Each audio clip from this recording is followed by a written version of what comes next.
Hola amigos y amigas de las redes sociales, bienvenidos a una sesión más del análisis de coyuntura con tu profe de RI. Amigos y amigas, en este día, en esta sesión, pues nos vestimos de manteles largas porque nos acompaña la doctora Carla Valenzuela, quien es maestra en migración y asentamientos poblacionales de la Universidad de Raythorn en Canadá. Ella también es doctora en ciencias sociales y políticas por la Universidad Iberoamericana, también conocida como la Ibero MX. Actualmente es coordinadora de la maestría de estudios sobre migración en esta universidad. Es también socia fundadora del Laboratorio de Investigación Social AC, el cual se dedica a la elaboración de proyectos de incidencia con poblaciones en situación de vulnerabilidad. Los intereses de la doctora Carla son prácticamente académicos y están relacionados con la migración internacional, específicamente en el rubro de la protección a los connacionales en el exterior, el papel de los consulados, pues las relaciones entre los gobiernos y sus diásporas en el exterior, así como los temas de fronteras y de integración en materia migratoria. Doctora Carla Valenzuela, muchísimas gracias por aceptar la invitación. Gracias a ti, Jesús, por tenerme en tu programa.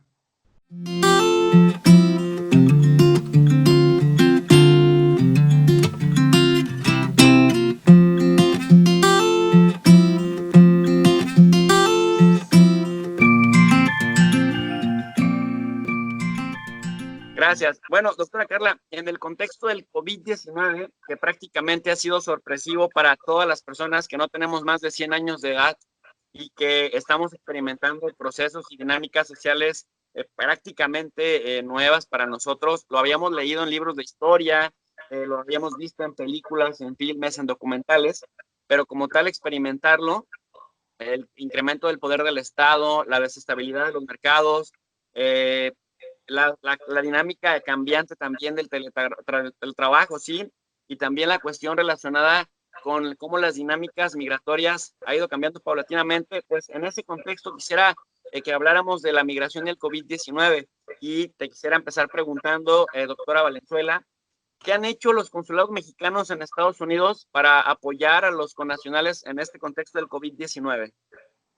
Pues mira, los consulados mexicanos en Estados Unidos, como sabes, cada consulado, si bien tienen programas que comparten entre todos, cada consulado realmente se adapta a las necesidades de la comunidad a la que está sirviendo, ¿no? Pero en este momento, en esta pandemia que atacó a diversos estados, pues varios de los consulados se han movido online totalmente.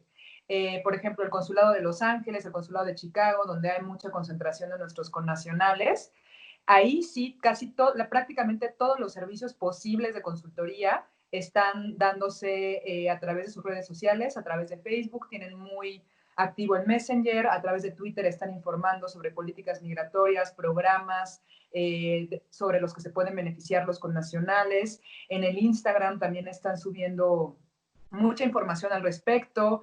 El Consulado de Los Ángeles ha sido muy activo, sobre todo en atención a las víctimas del COVID y a sus familiares, a los familiares que han perdido gente llegada a ellos, pues han tenido varias pláticas virtuales sobre tanatología, sobre duelo, sobre personas que están en situación de vulnerabilidad allá, sobre personas que no tienen ingresos, están dando mucho apoyo, sobre todo a lo que se refiere en información. Entonces, bueno, no duden en consultar las redes sociales de los consulados, porque ahí, y utilizando el Messenger, va a haber una comunicación muy efectiva. No perder de vista tampoco que la red de consulados en Estados Unidos tiene una página de internet que es la SCIAM, CIAM. Ahí van a poder encontrar toda la actualidad sobre política migratoria y en este contexto de COVID también toda la actualidad sobre programas sociales para los que puede aplicar nuestra comunidad en el exterior. Órale, wow.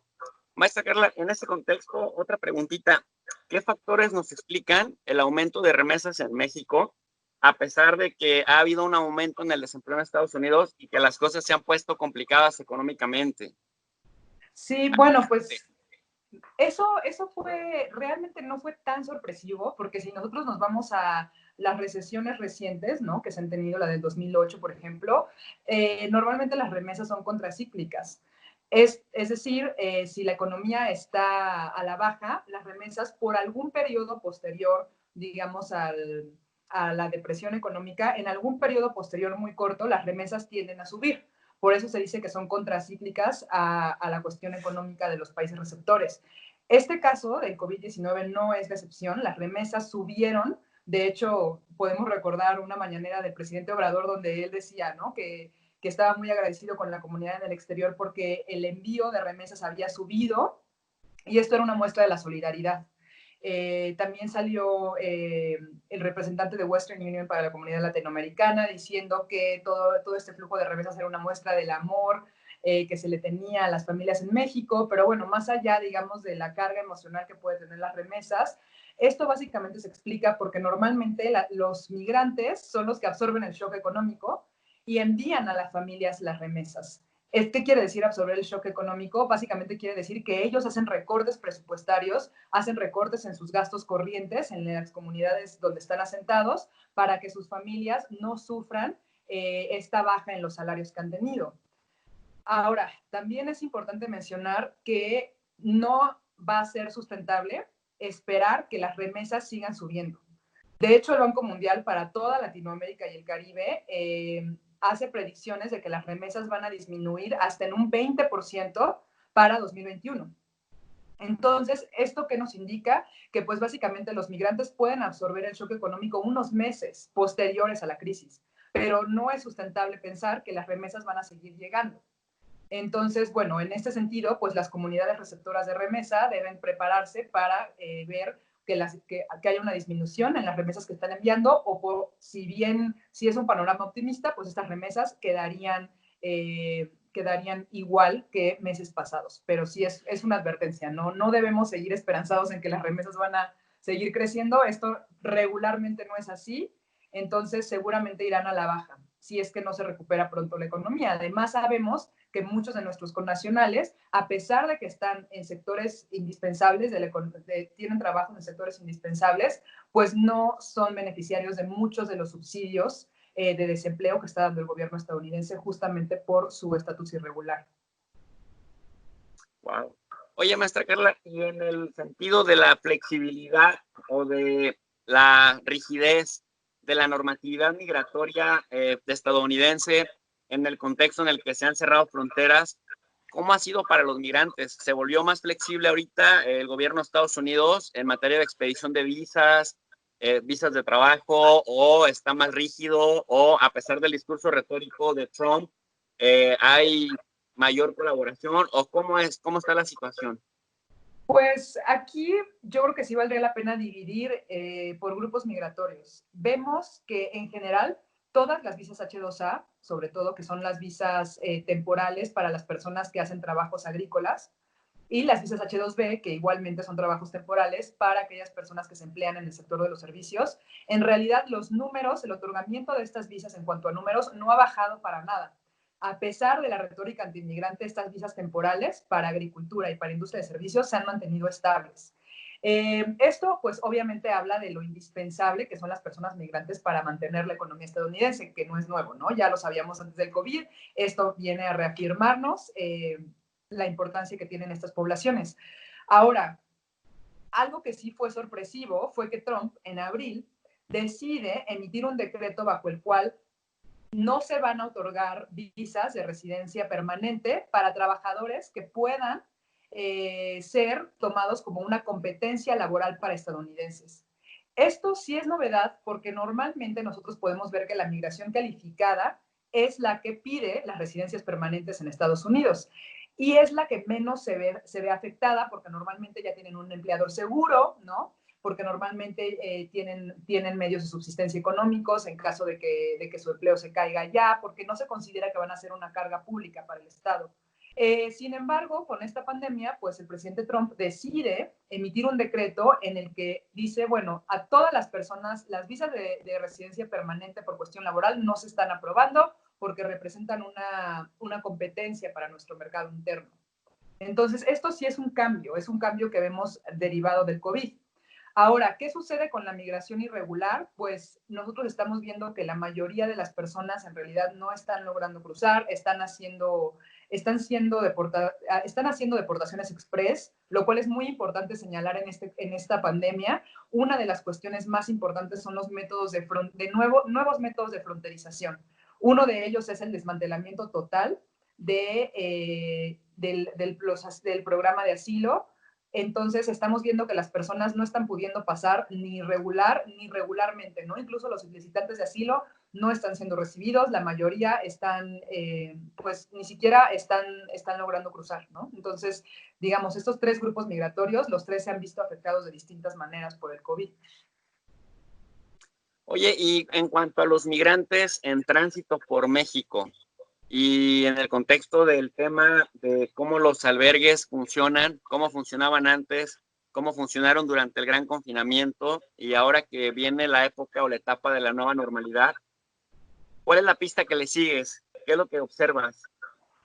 Pues mira, en los albergues que están localizados en la Ciudad de México, que son los que mejor conozco, realmente hicieron un gran esfuerzo por mantener las medidas sanitarias. Sabemos que el gobierno no fue del todo claro en qué medidas sanitarias se tenían que aplicar en los albergues y en distintos centros de atención a personas migrantes.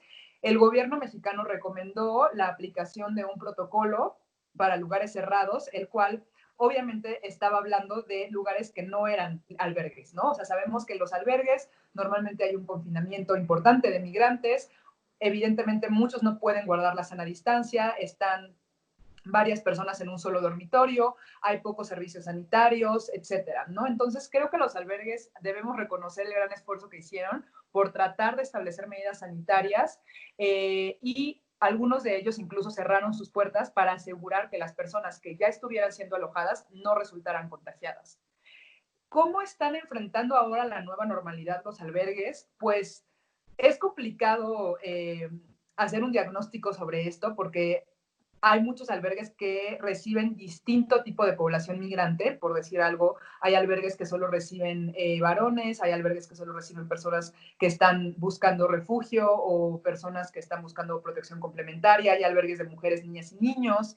Entonces, depende mucho de la población que estén recibiendo los albergues, pero por lo general, los albergues se encontraban en un dilema que consistía en tratar de guardar el confinamiento el mayor tiempo posible contra la desesperación también de las personas migrantes de salir a trabajar para poder ganar dinero, pues sabemos que ellas, el poco capital que traen, no les alcanzaría, ¿no? Para mantenerse confinados 2 meses y muchos de ellos también tienen que mandar remesas a los países de origen. Entonces, ¿qué han hecho los albergues, sobre todo los de la Ciudad de México? Pues han decidido que van a dejar que las personas migrantes que así lo deseen salgan a trabajar, que ya reanuden actividades laborales y han implementado protocolos de entrada, como por ejemplo protocolos muy simples como cambiarse los zapatos, bañarse, cambiarse la ropa, lavarse las manos, usar gel antibacterial, tratar de distribuir a las personas en dormitorios entre los que están saliendo a trabajar y los que no.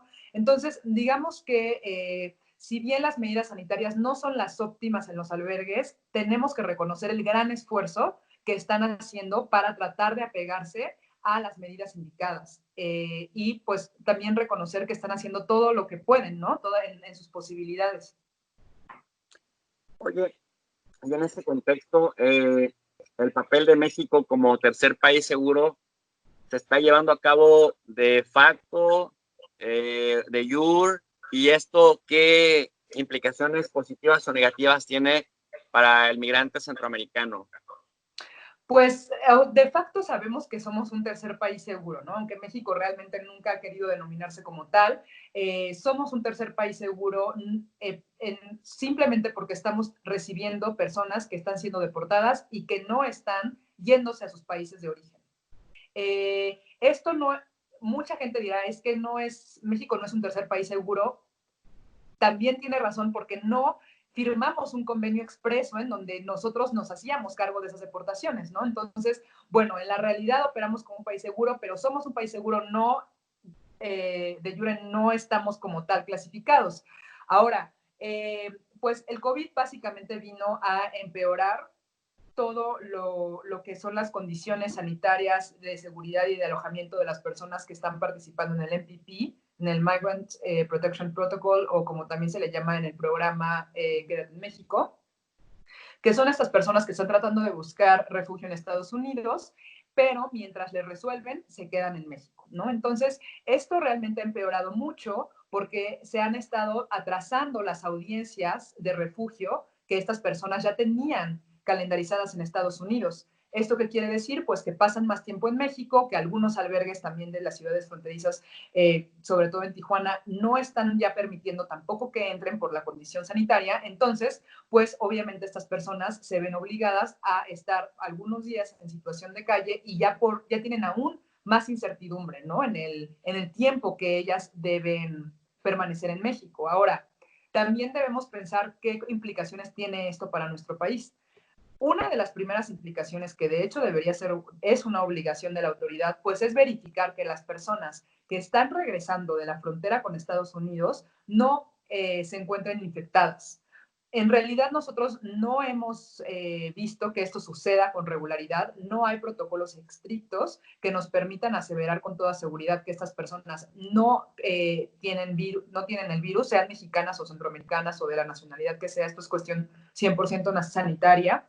Y por otro lado, pues los albergues tampoco están teniendo un apoyo sustancioso del gobierno ni federal ni local. Entonces, por eso yo decía, hay que reconocer que los albergues, a pesar de los recursos tan escasos con los que cuentan, pues están dando la cara ante esta situación y son los que en realidad están acompañando a la persona migrante en las batallas. Ahora, también otra de las implicaciones que tiene para México, pues es básicamente que los migrantes, al estar más tiempo aquí, al no saber cuándo van a poder regresar a sus procesos de audiencia en Estados Unidos, pues el gobierno mexicano tiene que ver qué medidas se pueden implementar para que estas personas puedan estar en México de forma segura e incluso pues ser una opción de país de destino, porque en realidad no sabemos si las personas finalmente, por la dilación de los procesos de refugio, se queden aquí en México. Oye, y volviendo un poquito al norte, el otro día el secretario de Relaciones Exteriores, Marcelo Ebrard, y el presidente López Obrador se refirieron a esta llamada entre el primer ministro canadiense Justin Trudeau y el presidente mexicano, y hablaron también de los 2 fallecidos de COVID-19, de los 300 infectados. ¿Cómo le está yendo a nuestra comunidad en Estados Unidos y en Canadá? ¿Y en dónde consideras tú, con este lente experto que tienes, observando a las migraciones en Canadá y en Estados Unidos, en dónde crees que están con condiciones laborales más seguros, en Canadá o en Estados Unidos? ¿Y cómo está la situación del COVID entre la comunidad migrante? Pues entre la comunidad migrante, en realidad el COVID sí ha sido una enfermedad importante. Por decir un estado, Illinois, por ejemplo, ya sacaron estadísticas oficiales del gobierno estatal y de las comunidades más afectadas han sido la comunidad afroamericana y la comunidad latina. Entonces, bueno, esto lo podemos explicar de varias formas. Normalmente, pues son estas dos comunidades las que son más racializadas, las que tienen los empleos más precarios, y en el caso de los latinos, pues son las personas que no tienen estatus regular y por lo tanto no tienen un acceso a los beneficios del COVID y tienen que seguir saliendo a trabajar.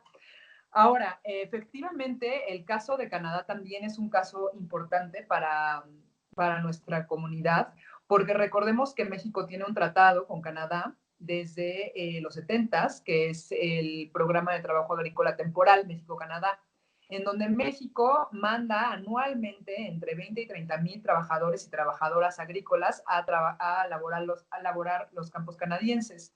En diferentes ramas, ¿no? En recoger los tomates, en el jengibre, el tabaco, los invernaderos, empacar flores, etcétera. Entonces, pues se sabe que estas y estos mexicanos que participan del programa no tienen las mejores condiciones laborales, nunca las han tenido, ¿no? Empezando porque no tienen las protecciones necesarias para realizar el trabajo que realizan. Por ejemplo, muchas veces están en contacto con pesticidas y no tienen los equipos que se requieren para protegerse de los pesticidas. Si bien el contrato dice que tienen que laborar hasta 12 horas diarias, ellos laboran hasta 16 o más horas diarias, ¿no? O sea, es un programa que, si bien muchas instancias del gobierno han dicho que es un programa modelo para la migración laboral segura y ordenada, no lo es. Si tú ya te acercas y ves con una una lente más experta del programa. Ahora, efectivamente, hace poco se reportó la muerte del primer trabajador mexicano por COVID en una granja canadiense y de ahí pues les han seguido varios. ¿Qué medida fue la que tomó el gobierno mexicano? Pues ninguna, ¿no? Hasta ahora no hay ninguna medida estricta, lo que no sucedió, por ejemplo, en el caso de Estados Unidos, con las personas migrantes que participan del programa de la visa H2A que comenté anteriormente sobre el trabajo agrícola temporal en Estados Unidos. México sí decidió no enviar a los últimos trabajadores que estaban por salir por las condiciones del COVID. Sin embargo, en Canadá muchos de ellos ya se encontraban allá y a pesar de que Canadá no ha sido abatido tan gravemente por el COVID como Estados Unidos, pues nuestros trabajadores siguen con medidas mínimas de seguridad en los campos y pues siguen realmente en una situación de vulnerabilidad muy, muy extrema. No podré decir que más que en Estados Unidos, pero pues en Estados Unidos, como la pandemia pegó más fuerte, como se tomaron medidas tardías de seguridad, pues es probable que los trabajadores mexicanos allá tengan muchos más problemas. Entonces, muy acertada la decisión de no mandar al último grupo de trabajadores a Estados Unidos. La pregunta del millón. ¿Quién sería más benéfico o menos perjudicial para los migrantes mexicanos en Estados Unidos? ¿Trump reelecto o Biden ganando la presidencia? Bueno, sí que es la pregunta del millón. Yo creo que sería Biden, o sea, definitivamente sabemos, ¿no? Que también hay muchos bemoles cuando los demócratas son elegidos. Sabemos que normalmente tienen una concepción mucho más liberal de los regímenes migratorios, pero en la práctica, pues vemos que simplemente las prácticas de enforcement son distintas, ¿no? Pero de que hay una aplicación estricta de la ley migratoria, la hay, tanto para demócratas como para republicanos. Ahora, viendo todo el panorama que se nos ha desatado con Trump, viendo, por ejemplo, la última regla, ¿no? La regla de la carga pública, la public charge, que Trump hizo ley y que pasó por la Suprema Corte y que ganó Trump, en donde se excluye de cambiar el estatus migratorio a todas las personas migrantes que hayan utilizado beneficios sociales del Estado, ciertos beneficios, en donde vemos pues que el clima de racismo y xenofobia se exacerba, no solo para la comunidad latina, sino para toda minoría racial en Estados Unidos. Yo creo que nos iría mejor con Biden, aunque probablemente está muy difícil tu pregunta porque probablemente no sea él, pero yo en este momento sí diría que con la información que tenemos de Trump, yo me iría más porque Biden sería un poco menos dañino para nuestra comunidad que lo que ha sido Trump, ¿no? Porque esa es la cosa, con Trump ya sabemos cómo actúa y con Biden, a pesar de que estuvo en el gobierno de Obama, pues no ha sido presidente como tal, ¿no? Con los datos que tenemos hasta ahora, yo me inclinaría mucho más por un gobierno demócrata. Por ahora y en el mediano plazo, para cerrar con esta entrevista, nos podemos ir olvidando de una reforma migratoria integral como la que se planeó en el 2013. Totalmente, totalmente. Yo creo que por ahora las perspectivas tanto del gobierno mexicano como del estadounidense en el tema migratorio están puestas en qué vamos a hacer con la migración centroamericana. Yo creo que ese es el punto de tensión ahora entre los dos países y también debemos de decir que la migración mexicana hacia Estados Unidos ya no está siendo tan importante como había sido anteriormente, ¿no? O sea, ahora uno de los problemas que vemos desde la academia es el retorno, el cual pues ya es un problema específico de México, ¿no? ¿Qué vamos a hacer con la población primera, segunda generación? Primera generación y segunda generación que regresa cuando sus papás los deportan, ¿qué vamos a hacer con ellos? Pero sí, yo creo que en temas migratorios y en la relación bilateral de ambos países, ya no está tan en juego la población mexicana como sí lo está. ¿Qué vamos a hacer con el flujo centroamericano? Sobre todo si vemos que esto continúa, que estas personas continúan cruzando el territorio nacional.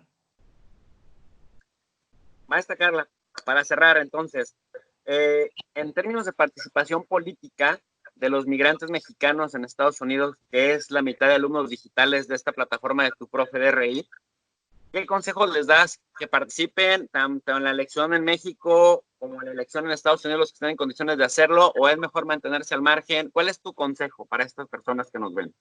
Pues yo creo que ejercer una ciudadanía binacional es un privilegio muy importante el poder incidir en la política de ambos países y de dos países que están tan imbricados política, social, económicamente, culturalmente.